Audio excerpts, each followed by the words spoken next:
whether or not their president's a crook. Well, I'm not a crook. I do not have sexual relations. You know, a lot of people think that goes away in April with the heat.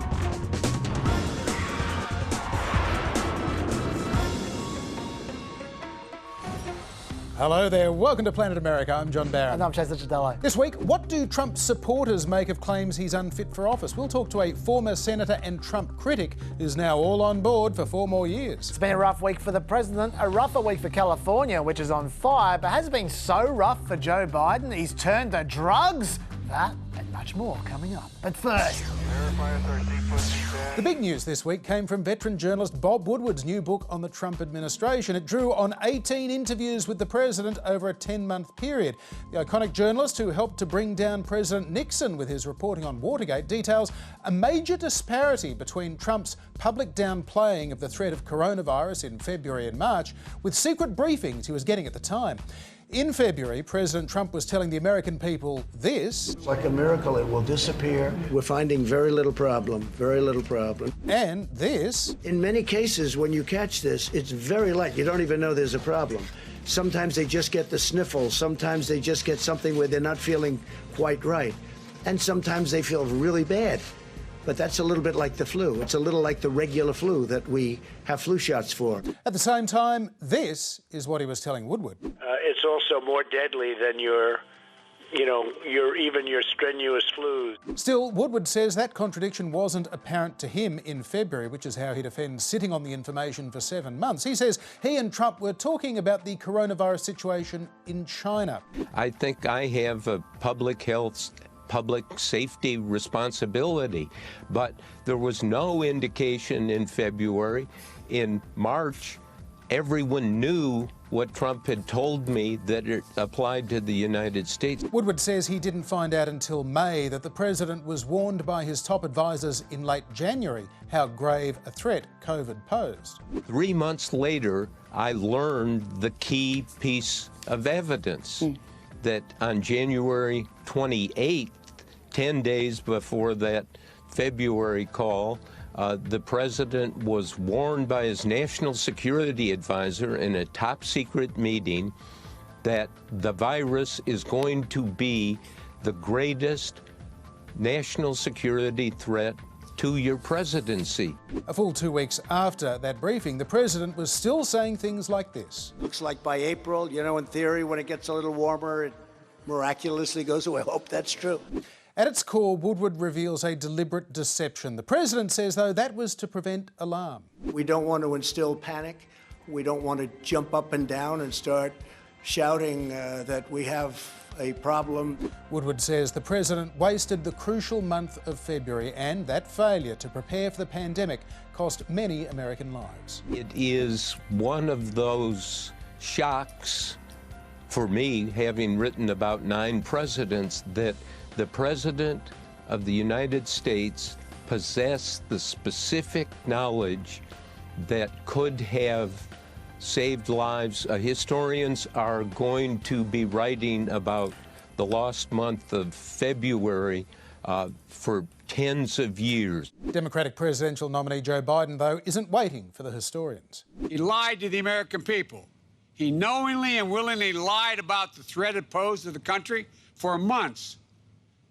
He had the information. He knew how dangerous it was.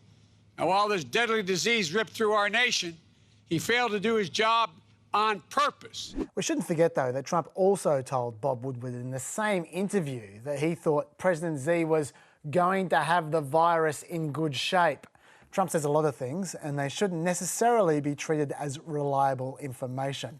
But regardless, according to Yahoo's new poll, 15% of those who voted for Trump in 2016 have changed their minds about Trump's handling of coronavirus because of Woodward's revelations. And 15% of Americans overall say they're less likely to vote for him now because of the revelations as well, including 5 points of 2016 Trump supporters. And right now, every point in the polls is critical for Trump. Sounds like these voters need to calm down, John. So it's a good thing that Trump is so dedicated to avoiding panic. That's why his campaign sent this soothing text out this week. Antifa alert! They'll attack your homes if Joe's elected! But while we're talking Trump bombshells, on the story last week of Trump supposedly blowing off a World War I ceremony in France, this week, the Secret Service director from the time told the Federalists that the trip to Enman Cemetery was definitely cancelled due to the weather for the helicopter, and that in his view, driving was not a possibility due to Paris traffic. That was the head of the Secret Service talking there, who also spoke to the president's assigned agents about the trip, for what it's worth. Yeah, hard to know, really. President Trump travelled to the battleground state of Nevada this week for his first indoor campaign rally since late June. That previous event in Tulsa, Oklahoma, was more than likely the cause for a local surge in coronavirus infections at the time, according to local health officials. Sunday's rally at a manufacturing plant in Henderson, just south of Vegas, went ahead without approval. Supporters had their temperatures checked. Masks were provided, but not mandatory. There was not a lot of social distancing, though. Gatherings of more than 50 people are not allowed, and this rally definitely passes that limit. Henderson officials say large live events must be approved by the Nevada Department of Business and Industry, but the city has not been notified about this rally being approved. Now, the city could fine Extreme Manufacturing up to $500 for each violation. Turns out a $500 fine wasn't a great deterrent, although the illegal nature of the event did put off cable news networks, including Fox and C-SPAN, from broadcasting it. The president, though, for his part, is still hammering law and order issues while making a big pitch for Nevada's Latino vote. He vowed not to shut America down again, but did claim credit for saving lives the first time. If we wouldn't have closed it, we would have been talking 2.5 or 3 million. We're at 180. It's far too much. But we would have been talking about, it would have been unacceptable, unsustainable. It would have been so bad. Think of it. We're at 180,000. Other countries are doing terribly. Did you see the statistics of us compared to other countries, us compared to Europe? Whoa, hang on there. We shouldn't let that last claim just pass us by. He did make it in more detail here. Yesterday, European nations experienced 50% more deaths than the United States. Okay, you got that? European nations experienced 50% more deaths than the United States. Now, those numbers were actually pretty close to accurate for the day before, as you can see here, except European nations. Now, that's an interesting point of comparison. They have over twice as many people as America, which is why we tend to compare to the EU instead, which is much closer to America's population. It turns out that on the same day, the EU had fewer deaths than America did. Also, that day that Trump seemingly randomly compared to was the Labor Day public holiday, when America barely processed any deaths. What a coincidence. So, if we look at the total deaths over the 7-day period leading up to Trump's speech, the results are a lot worse for America. And finally, we need to look at those 7-day deaths per million people. And it turns out America had about 5 times more people died from COVID than either EU or the European nations. So let's look at this on a graph that's actually fair. These are America's total COVID deaths per million people. And this is Europe's worst hit country in Belgium. Then you have Spain, the UK, Italy and Sweden. America is currently in the process of passing all of them.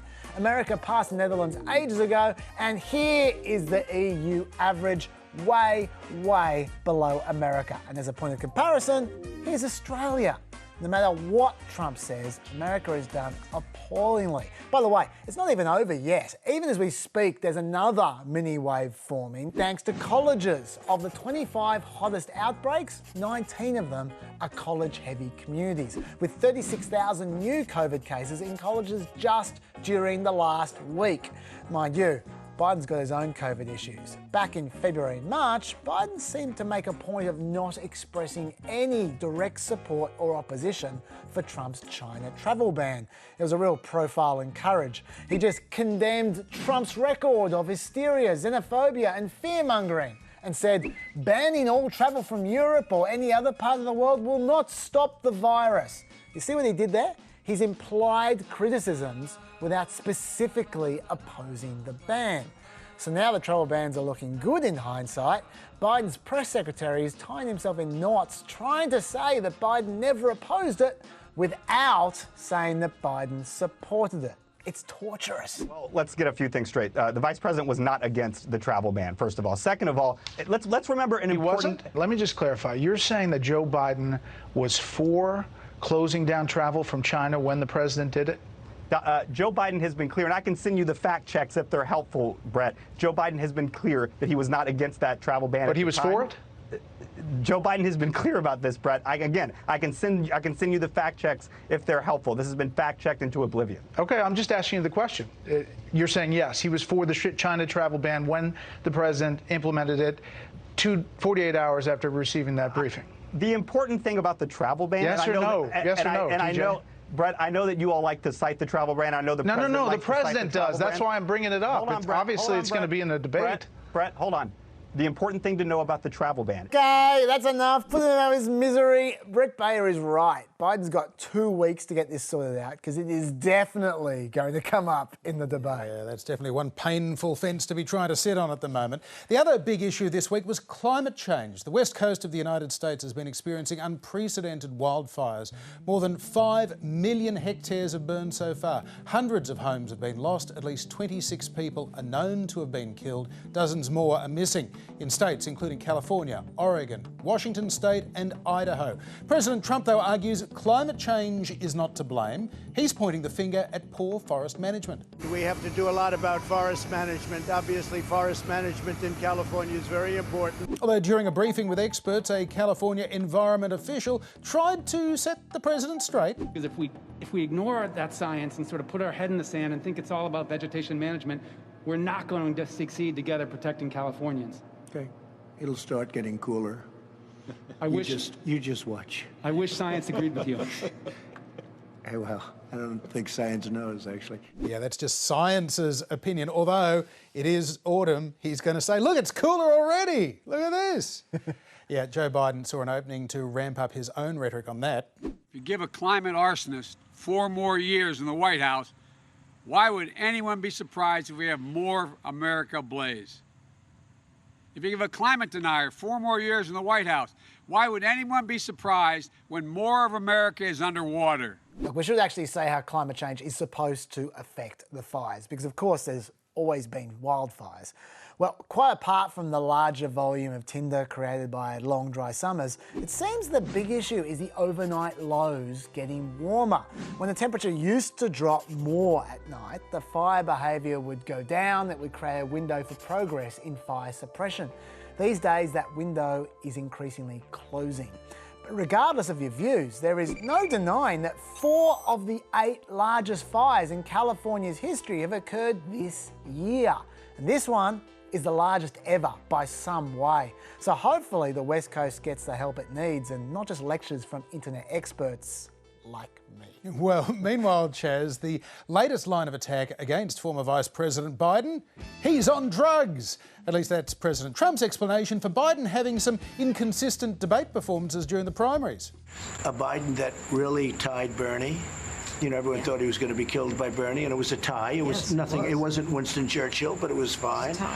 But I've also seen him in some of the other debates where he wasn't even coherent. He couldn't utter, I mean, How do you think he goes from incoherent to coherent?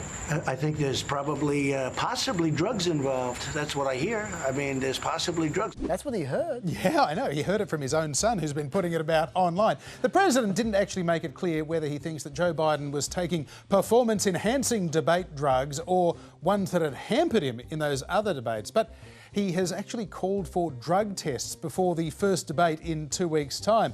Although, if you remember 2016, that may not be such a good idea. We're best ever at it. What they're doing, unless you're the example of Mexico system, agreement. Is that okay? Good. She made the agreements better. The people that are unbelievably happy and that love me. People are saying he's coked off his trolley right there, Chaz. That's what they're saying. Remember when Trump sniffling in a debate seemed like a big deal? Those were the days. But you know what Trump's doing there? What? He's just rolling out the greatest hits. I don't know what's going on with her. But at the beginning of her last debate, she was all pumped up at the beginning. And at the end, it was like, oh, take me down. She could barely reach her car. So I think we should take a drug test. Anyway, I'm willing to do it. Get some new gear, Trump. You sprung. It worked last time. Time for a check of the poll position this week. And it is a familiar picture in the average of national polls. Joe Biden's lead still just above 7 points. But in the battleground state averages, there is more evidence of a tightening race. This could be a big deal. Joe Biden's lead in Florida has been cut to just over 1 point this week. Biden is up by 4 in Pennsylvania and Michigan. Wisconsin is still looking like a stretch for Trump. He's 6 points behind there. North Carolina, though, is now basically all tied up, while Biden is leading by almost 5 points in the state of Arizona. Those are all states that Trump won in 2016. He is, though, making a play for a couple of states that Clinton won last time. In Nevada, where Trump was this week, Trump trails by 6 points on average, but with a big undecided vote there, and some Democrats are getting quite nervous, particularly about holding on to the Latino vote. While in Minnesota, which Trump only lost by 1.5 points 4 years ago, he's almost 9 points behind on average. Despite some close state polls this week, Joe Biden's dominant position in the Electoral College remains intact, at least for now. He is standing on 352 Electoral College votes for President Trump's 186, 270 to win, of course, and there are now 48 days to go until the election. Yep, less than 7 weeks left, and Trump is increasingly in need of a game changer. People rightly remember how he pulled out the win in 2016, but look at the last 6 months of polling before that election. It swung one way, it swung the other way. At this point in 2016, Hillary was only ahead by 2 points. Whereas by contrast, look at the polling this year. It's as consistent as you could get. Those polling averages are looking like train tracks. So what could knock the train off its course? It's not looking like Trump's law and order campaign is doing it. The New York Times poll this week found only 35% of Minnesota voters thought Biden had done enough to condemn violent rioting, and only 31% of Wisconsin voters thought he'd done enough. So they sound like pretty fertile targets for a law and order campaign, don't you think?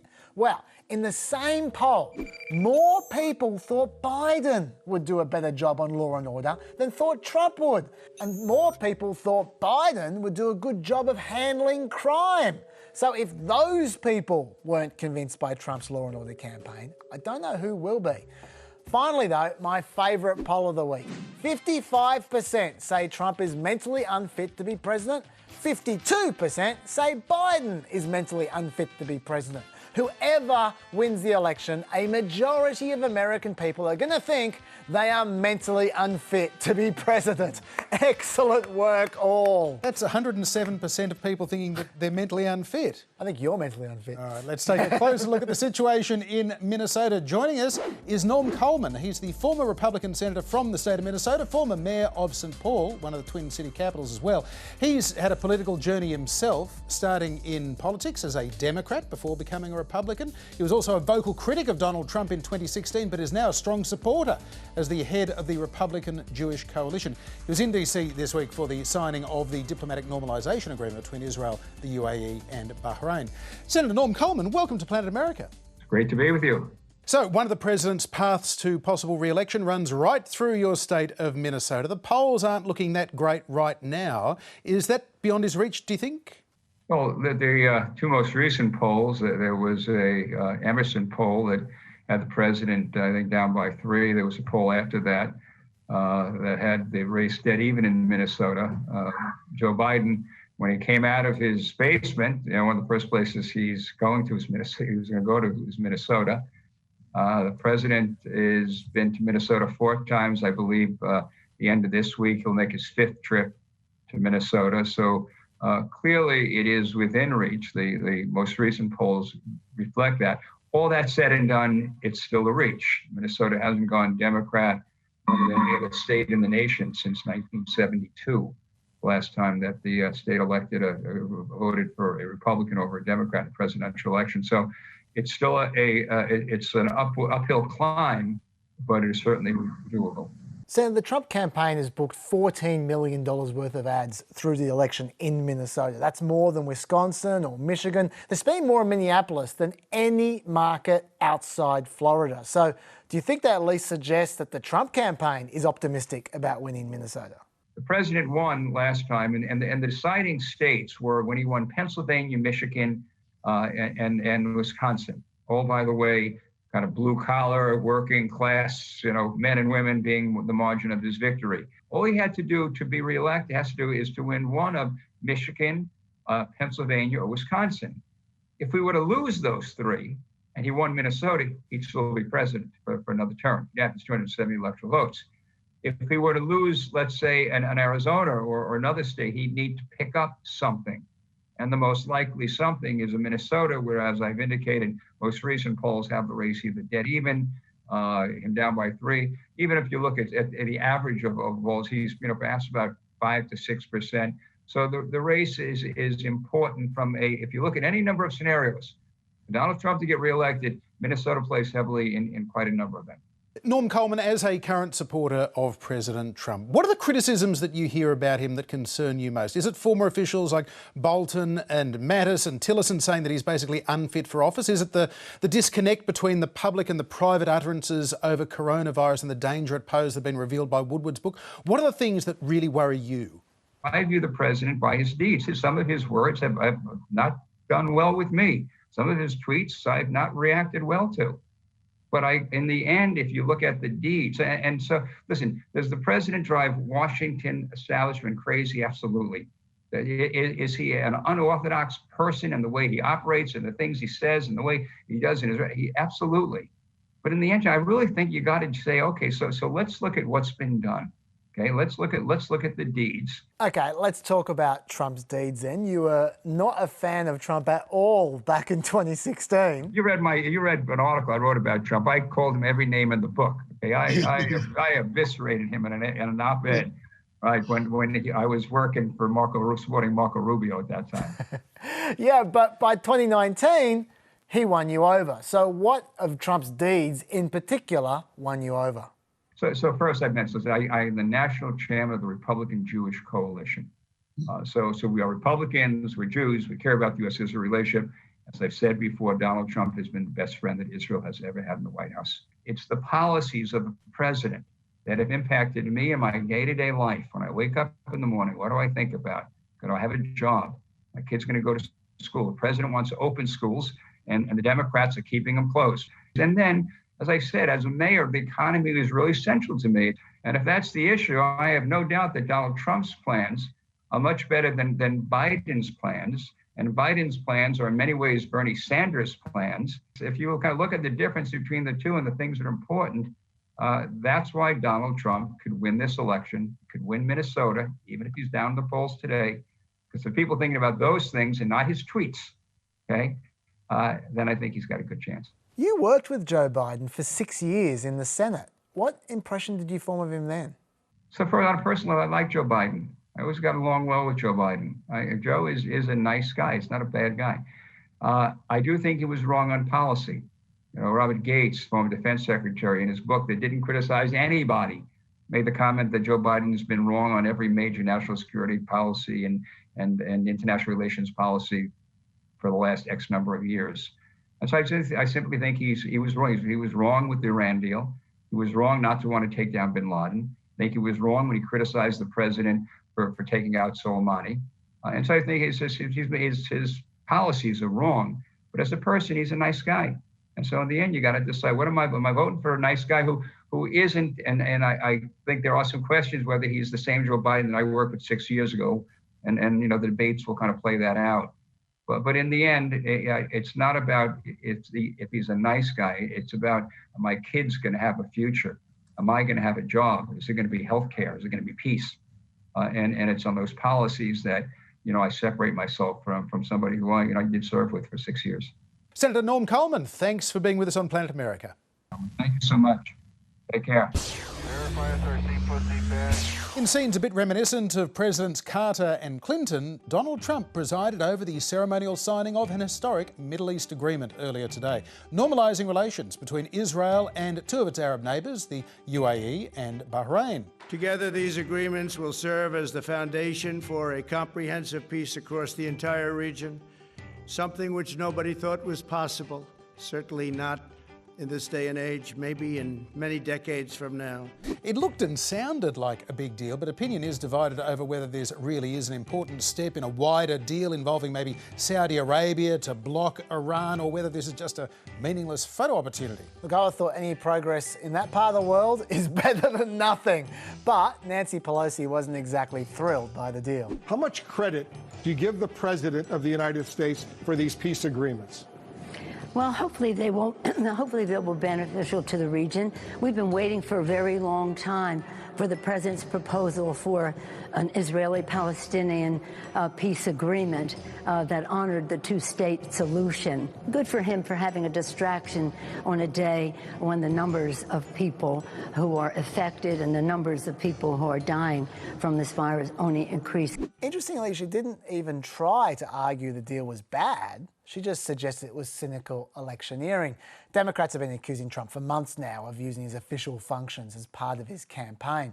And it's not just diplomatic relations. He used the White House for his convention speech, he sent out promotional letters with stimulus checks, he even sent out letters with food aid boxes for farmers. If we don't keep vigilant, this could get completely out of control. The Trump Platinum Series. They're just like basic government services, but so much better. There's education, roads, national parks, and hospitals. And voters, citizens, are loving it. It's not a misuse of government resources for political gain in breach of the Hatch Act. It's an opportunity. I was lucky Medicaid paid for my kidney surgery, and I was even luckier they gave me this special stitching. Now even garbage trucks are branded. I was disappointed when I got a speeding ticket, but I couldn't have been happier with the commemorative photo they included with it. And it's not just existing services, we're selling stuff too. There's water, air, Make America great again, and even presidential pardons. All I had to do for my pardon was change my given name to Vote Trump Pence on the 3rd of November. My new surname is Please. It's a great opportunity. The Trump Platinum Series. Not legal. Vote Trump. Americans don't toss out their president after only one term lightly. They've only done it 3 times in the past century, but when it happens, it can be brutal. This is the story of Jimmy Carter's ill-fated 1980 re-election campaign. It's Tuesday, October 28, 1980. In 1 week, American voters will decide whether to give incumbent Democratic President Jimmy Carter a second 4-year term or hand the White House to his Republican challenger Ronald Reagan, a former actor and governor of California. It's been a roller coaster election year. In January, support for President Carter surged to 62%, 2 months after American embassy staff were taken hostage by student radicals in the Iranian capital, Tehran. The government of Iran must recognize the gravity of the situation which it has itself created and the grave consequences which will result if harm comes to any of the hostages. As Reagan battled to win the Republican Party's nomination, he could barely muster half of Carter's support. Whatever else history may say about my candidacy, I hope it will be recorded that I appeal to our best hopes, not our worst fears. Despite his upbeat tone, many feared Reagan was too conservative, too old, too extreme, even dangerous to be in charge of America's military might at the height of the Cold War and the standoff with Iran. As the Iran hostage crisis dragged on, the US economy was in the doldrums, unemployment was up, inflation was high. A recession is when your neighbor loses his job. A depression is when you lose yours. And recovery is when Jimmy Carter loses his. Things weren't just bad at home. The Soviet Union invaded Afghanistan. The US boycotted the Moscow Olympics. Carter's poll numbers were heading down fast. But instead of going to Reagan, Carter's supporters jumped to the more moderate independent Congressman John B. Anderson.